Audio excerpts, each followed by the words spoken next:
The end of liberalism and the arrival of post-liberalism. It turns out that the triumph of liberalism, the first political theory, coincided with its end. This only seems to be a paradox. Liberalism had been an ideology from the start. It was not as dogmatic as Marxism, but was no less philosophical, graceful, and refined. It ideologically opposed Marxism and fascism, not only undertaking a technological war for survival, but also defending its right to monopolize its own image of the future. While the other competing ideologies were in existence, liberalism continued and grew stronger precisely as an ideology, in other words, as a set of ideas, viewpoints, and projects that are typical for a historical subject. Each of the three political theories had its own subject. The subject of communism was class. Fascism's subject was the state. In Italian fascism under Mussolini, or race in Hitler's National Socialism, in liberalism the subject was represented by the individual, freed from all forms of collective identity and any membership, or l'appartenance. Oh, that's what it says. While the ideological struggle had formal opponents, entire nations and societies, at least theoretically, were able to select their subject of choice, that of class, racism, or statism, or individualism. The victory of liberalism resolved this question. The individual became the normative subject within the framework of all mankind. This is when the phenomenon of globalization entered the stage.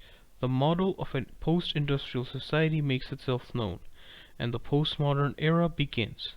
From now on, the individual subject is no longer the result of choice, but is a kind of mandatory given. Man is freed from his membership in a community and from any collective identity, and the ideology of human rights becomes widely accepted, at least in theory, and is practically compulsory. Humanity under liberalism, comprised entirely of individuals, is naturally drawn toward universality and seeks to become global and unified. Thus, projects of world government or globalism are born. A new level of technological development makes it possible to achieve independence from class structuralization of industrial societies, in other words, post-industrialism. The values of rationalism, scientism, and positivism are recognized as veiled forms of repressive, totalitarian policies or the grand narrative, and are criticized. At the same time, this is accompanied by the glorification of total freedom and the independence of the individual from any kind of limits, including reason, morality, identity, social, ethnic, or even gender, discipline, and so on. This is the condition of postmodernity. At this stage, liberalism ceases to be the first political theory and becomes the only post-political practice. Fukuyama's end of history arrives. Economics, in the form of global capitalist market, replaces politics, and states and nations are dissolved in the melting pot of world globalization. Having triumphed, liberalism disappears and turns into a different entity, into post-liberalism. It no longer has political dimensions, nor does it represent free choice, but instead becomes a kind of historically deterministic destiny. This is the source of his thesis about post-industrial society, economics as destiny. Thus, the beginning of the 21st century coincides with the end of ideology, that is, all three of them. Each met a different end. The third political theory was destroyed in its youth, the second died of decrepit old age, and the first was reborn as something else, as post-liberalism and the global market society. In any case, the form which all three political theories took in the 20th century is no longer useful, effective, or relevant. They lack the ability to explain contemporary reality or help us understand current events, and are incapable of responding to new global challenges. The need for the fourth political theory stems from this assessment.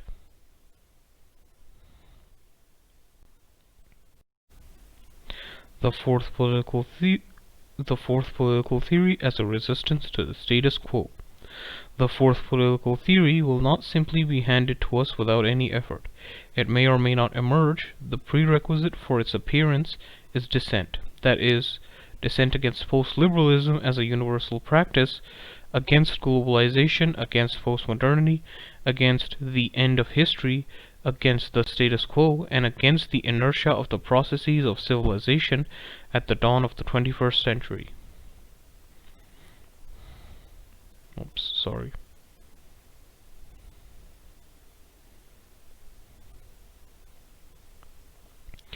The status quo and this inertia do not presuppose any political theories whatsoever. A global world can only be ruled by the laws of economics and the universal morality of human rights. All political decisions are replaced by technical ones. Machinery and technology substitute all for all else. The French philosopher Alain de Benoit terms this la gouvernance or micromanagement. Managers and technocrats take the place of the politician who makes historical decisions, optimizing the logistics of management. Masses of people are equated to a mass of identical objects. For this reason, post-liberal reality, or rather virtuality increasingly displacing reality from itself, leads straight to the complete abolition of politics. So interestingly, if you think about it, we're masses of people equated to mass of identical objects. This kind of explains why in neoliberal systems they want people to race mix and essentially become like one single, like coffee colored mulatto, so that because everyone is exactly the same, genetically speaking, because they're all mixed race and they have no identity, it becomes easier to treat them as identical. But that's why multiracialism in a liberal society doesn't really, it doesn't really make sense if you are a technocrat and you want to control people, because having different races makes it harder to control the society because there's different interests. But if everyone's the same race, or if everyone doesn't have a racial identity, then controlling them becomes much more easier, because then you don't have to worry about any kind of racial preferences arising in them.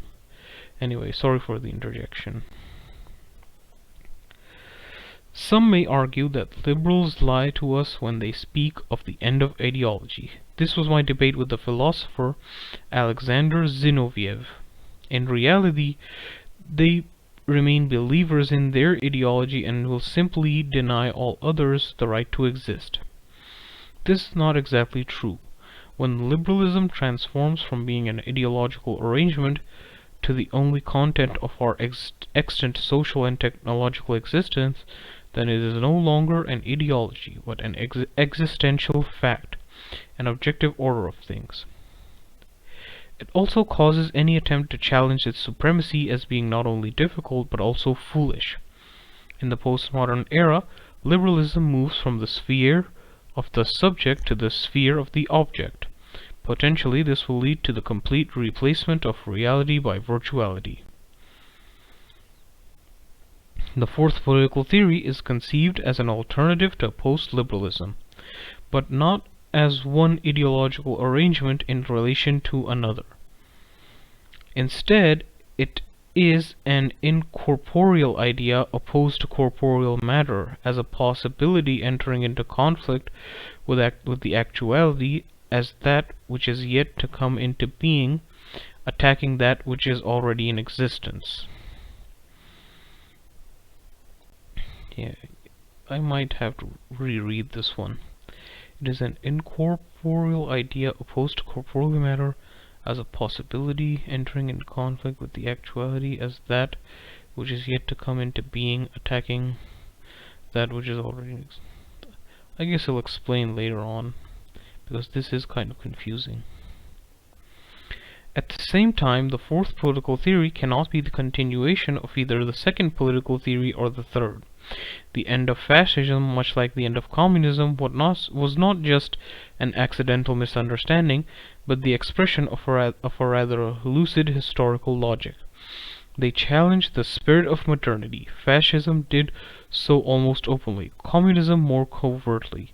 See the review of the Soviet period as a special eschatological version of the traditional society by Mikhail S. Ogursky or Sergei Karamurza, and Lost. This means that the struggle with the postmodern metamorphoses of liberalism into the form of postmodernity and globalization should be qualitatively different. It must be based on new principles and propose new strategies. Nevertheless, the starting point of this ideology is precisely the rejection of the very essence of postmodernity. This starting point is possible, but neither guaranteed nor ordained by fate, because it arises from man's free will and his spirit, rather than an impersonal historical process. However, this essence, much like the rationale behind modernity itself, imperceptible earlier, but later realizing its essence so fully that it exhausted its internal resources, and switched to the mode of ironically recycling its earlier stages, is something completely new, previously unknown, and only surmised intuitively and fragmentarily during the early stages of ideological history and the ideological struggle.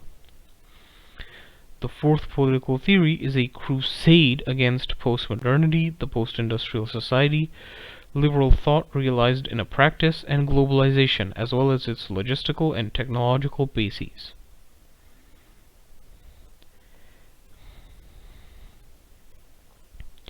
If the third political theory, which is National Socialism, that's how he defines it, although I don't really accept that they're both the same thing.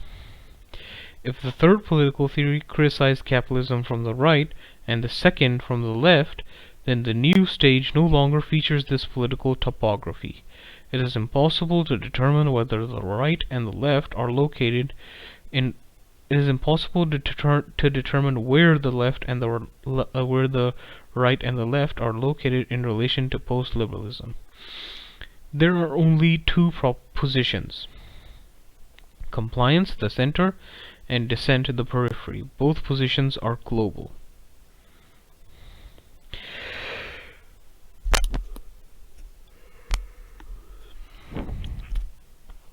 The fourth political theory is the amalgamation of a common project, and arises from a common impulse to everything that was discarded, toppled, and humiliated during the course of constructing the society of the spectacle, constructing postmodernity. The stone that the builders rejected has become the cornerstone.